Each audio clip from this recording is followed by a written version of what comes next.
Kaloka, comment ng fan, naiyak si Paulo sa anniversary post ni LJ Reyes, pinag-usapan.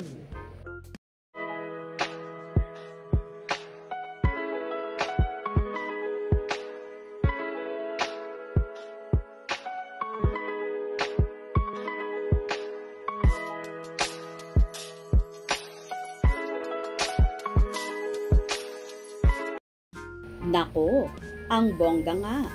Dahil nagbahagi si LJ Reyes kamakailan ng isang sweet na video sa kanyang Instagram, kasama ang anniversary message para sa kanyang mister na si Philip Evangelista.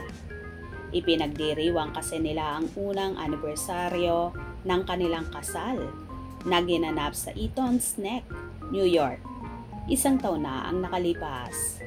Sa video na ibinahagi ni LJ, makikita ang iba't ibang mga ganap sa kanilang pinagsaluhan at ini-enjoy bilang mag-asawa.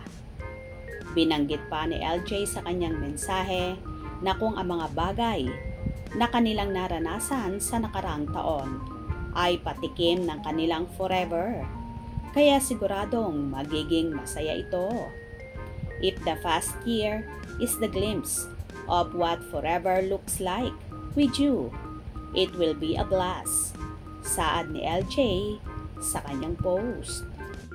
Ipinahayag din niya ang kanyang pasasalamat sa biyayang kanyang natanggap sa katauhan ng kanyang mister at sinabing plano talaga ng Diyos na sila ang magkasama habang buhay. I am so blessed that God had it planned for you to be the one I spend the rest of my life with. Dagdag pa niya. Hindi rin niya nakalimutang magpasalamat kay Philip at sinabing hindi siya magsasawang ipagdiwang ang kanilang love araw-araw.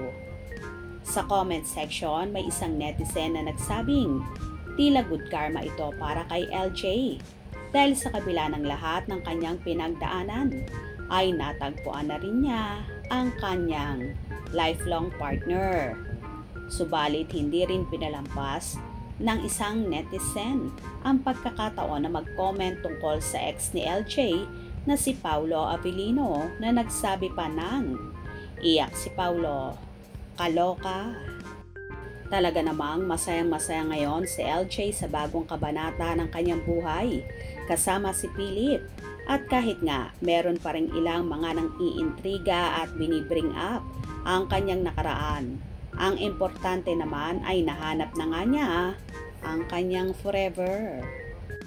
Kaloka naman ang ilang fanay at tila isinisingit pa rin si Paulo na hindi naman dapat. For sure isa rin si Paulo sa so happy para sa ina ng anak niyang si Aki na nahanap na ng actress ang kanyang forever. At paniguradong dalangin din naman ni LJ na sana ay mahanap na rin ni Paulo ang kanyang forever na makakasama din habang buhay. Hope you enjoyed. Please subscribe for more info.